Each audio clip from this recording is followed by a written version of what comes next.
안녕하십니까? 소쿨극장의 재미있고도 기이한 옛날 이야기 시간입니다. 오늘은 가지나무에 수박을 열리게 하는 며느리 이야기입니다. 구독과 좋아요, 그리고 알람 설정 부탁드립니다. 재미있고도 좋은 글로 보답하겠습니다. 옛날 충청도하고도 예산 땅의 덕산마을에 있었던 이야기이다. 어느 해 겨울에 이 마을에 예쁘디 예쁜 처녀가 시집 왔는데 신부아버지가 상객으로 같이 왔다. 평소 좀 넘치는 편이라 신랑집 상객으로 가는 것을 신부집에서 무척 염려하였다. 염려 말라. 아무 말도 안 하고 얌전히 있다가 오면 될 것 아닌가? 하고 큰 소리치고는 보무도 당당하게 왔다. 사돈집에서 걸게 대접을 하니까 신부아버지가 잘 먹었다. 특히 국수가 맛있었는데 양이 차지를 않았다. 낮에 눈여겨두었다가 한밤중에 살그머니 사돈집 부엌에 가서는 그 국수 담은 함지박을 찾아서는 다 먹어버렸다. 조금 있으니 배가 꾸르륵거리더니 살살 아프기 시작했다.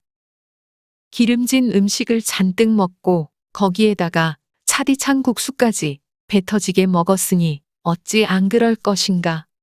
뒷간 출입을 하고 또 하고 또 하고 그러다가 마침내 바지에 그만 그것을 지르고 말았다. 그래서 바지를 홀랑 벗고 이불을 뒤집어 쓰고는 날이 새기만을 기다렸다. 그런데 엎친 데 덮친 격으로 둘둘 말아둔 그 구수한 냄새가 나는 바지를 사돈네 개가 입에 물더니 가지고 가버렸다. 이거 정말 큰일이 났다고 생각했는데 다행하게도 죽을 자리에 살 자리가 있더라고. 보니까 그 집 뒷마당에 빨랫줄에 바지가 하나 걸려 있었다. 아무도 없는 이른 새벽이라 옳다구나 하고 잽싸게 알몸으로 달려가서 그 바지를 걷어다가 얼른 입었다. 그런데 어쩌나 그 옷이 사돈댁의 속꽃 바로 고쟁이가 아닌가. 밑이 훤히 터져서 조상 전래의 보물이 다 노출되었다. 날이 밝기 전에 빨리 이 장소를 벗어나려고 그 위에 두루마기를 걸치고는 타고 온 말에 잽싸게 올라타려는데 갑자기 그 집 뒷마당에서 벼락 떨어지는 소리가 났다. 내 고쟁이가 어디 갔나? 강아지가 그 높은 것에 걸린 것을 뛰어서 물고 가지는 않았을 것이고, 모르지. 냄새를 맡고 뛰어서 물고 갔을지도 모르지. 이놈의 개새끼, 만나기만 해봐라. 그냥 패 죽여버릴 것이다. 고래고래 패악을 부리며 안사돈이 나오다가 그만 바깥사돈을 보게 됐다. 아니, 사돈어른, 주무시는 줄 알고 제가 좀 말을 함부로 했는데 미안하네요. 그런데 이 일을 어떡하나. 사돈댁이 말에 막 올라타려던 바깥사돈의 두루마기 속에 드러난 속꽃을 봤다. 아이고, 내 속꽃이 여기에 있었네. 안사돈은 바깥사돈이 입은 속꽃을 잡고 그만 사정없이 끌어내렸다. 그러니 바깥사돈이 말에서 떨어져 땅바닥에 벌러덩 넘어졌을 것이 아닌가. 신랑집 식구들이 다 달려와서는 그 모양을 보고 둘러서서 킥킥 웃었다. 이때 불이 나게 새색시가 달려와서는 쓰러진 아버지를 잡고 일으키면서 눈물을 펑펑 흘렸다. 아버지, 이제 저는 잘 살 것입니다. 제가 시집 가서 잘 살지 어떨지 궁금해서 어디 가서 점을 쳐보았더니 그 점쟁이가 딸을 시집 보는 즉시 아버지가 사돈집에 가서 망신당하면 딸이 액땜해서 잘 살 것이다라고 했다는데 그 점괘를 몸소 실행하시느라고 이런 망신을 자초하시다니요. 아버지, 제 걱정은 마십시오. 저는 시부모님께 귀염받고 신랑한테 사랑받으면서 잘 살 것입니다. 그러자 시어머니 되실 분이 어디서 가져왔는지 잽싸게 남자용 속꽃을 주면서 세상에 이런 친정아버지가 어디 있을까? 아가, 새며느리야. 너는 실로 훌륭한 아버님을 두었구나. 그래, 너는 잘 살 것이다. 우리가 잘 살게 해주마. 라고 했다. 그렇게 해서 잘 살았으면 얼마나 좋았을까마는 세상 일이 어디 말대로 그렇게 흘러갈까. 시집간 이듬해 시아버님이 갑자기 돌아가시고 시어머님과 신랑 이렇게 세 식구만 살게 되었는데 신랑이라는 사람이 어찌나 제 어머니께 불효하는지 보다 못한 동네 어른들이 타이르고 어르고 하였는데도 도대체가 잘못을 뉘우치는 마음이 없는지라 그만 내놓았다. 저런 자식 낳을 바에는 아들 낳았다고 좋아서 미역국 먹을 것이 뭐람? 온 마을 사람들이 혀를 찼는데 그런데 며느리는 신랑과 달랐다. 시어머님께 좋다는 음식은 다 해드리고 좋다는 옷은 다 지어드렸다. 홀로 계시는 시어머니를 모시기가 맨손으로 절벽을 타고 올라가는 것만큼 어렵다는데 자네는 어찌 그리 잘하는가?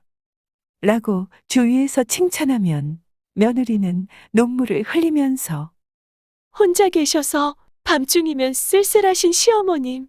자기가 낳은 자식한테 모질게 구박받는 우리 어머님.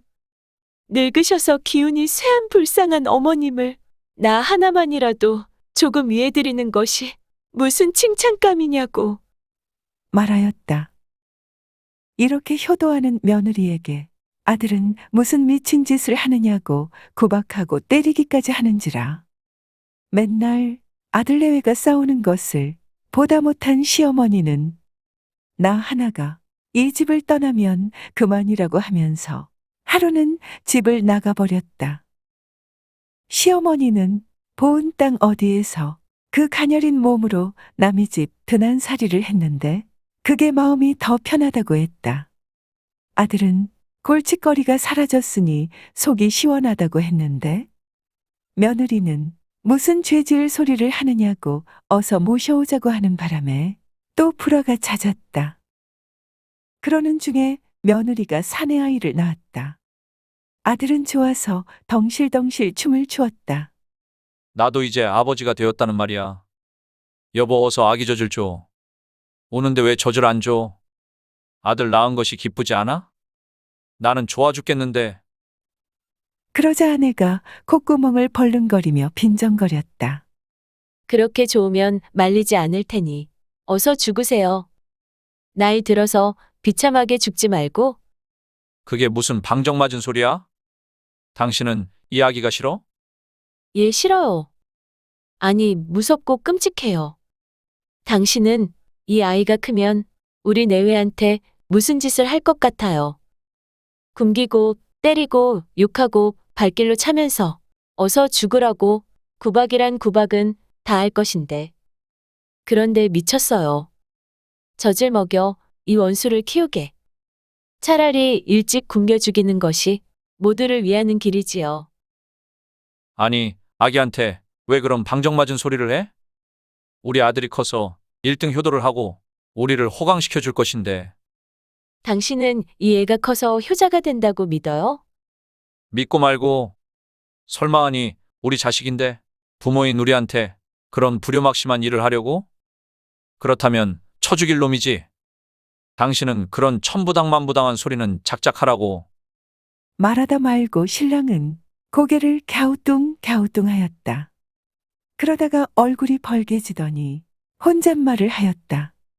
그러니까 가만히 있자. 거기가 보은 어디라더라? 그러면서 신랑은 불이 나게 밖으로 나갔다. 살인문을 박차고 달려나갔다.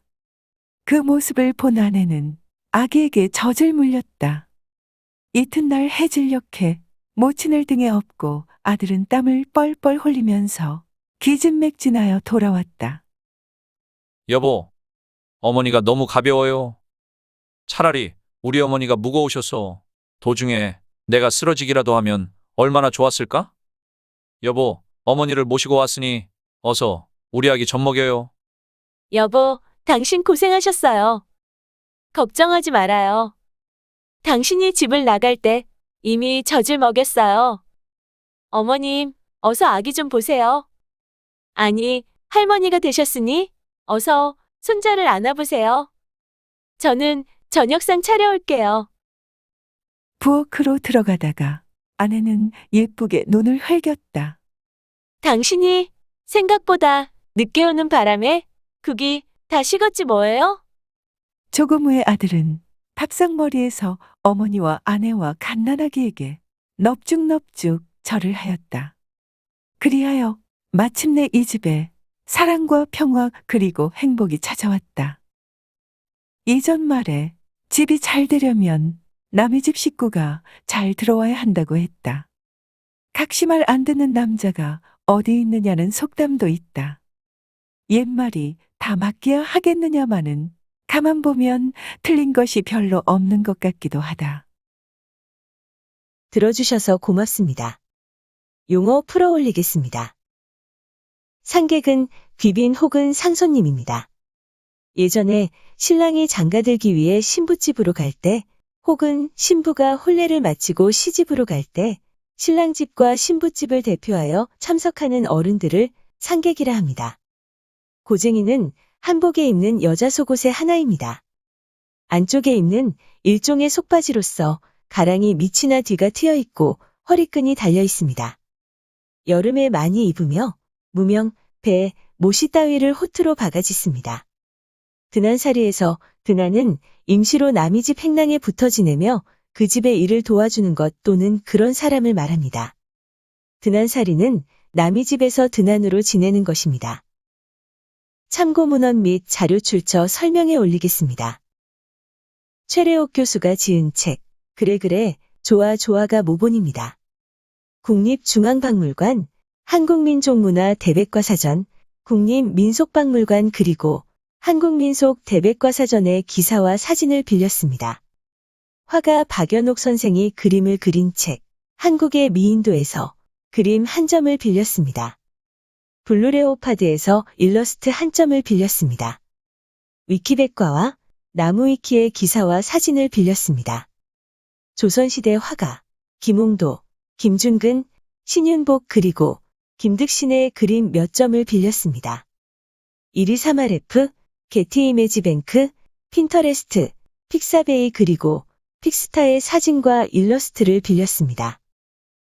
소우쿨 극장은 일주일에 3번, 매주 화요일, 목요일 그리고 토요일 오전 10시 전후에 이야기를 올립니다. 고맙습니다. 다음에 만날 때까지 안녕히 계셔요.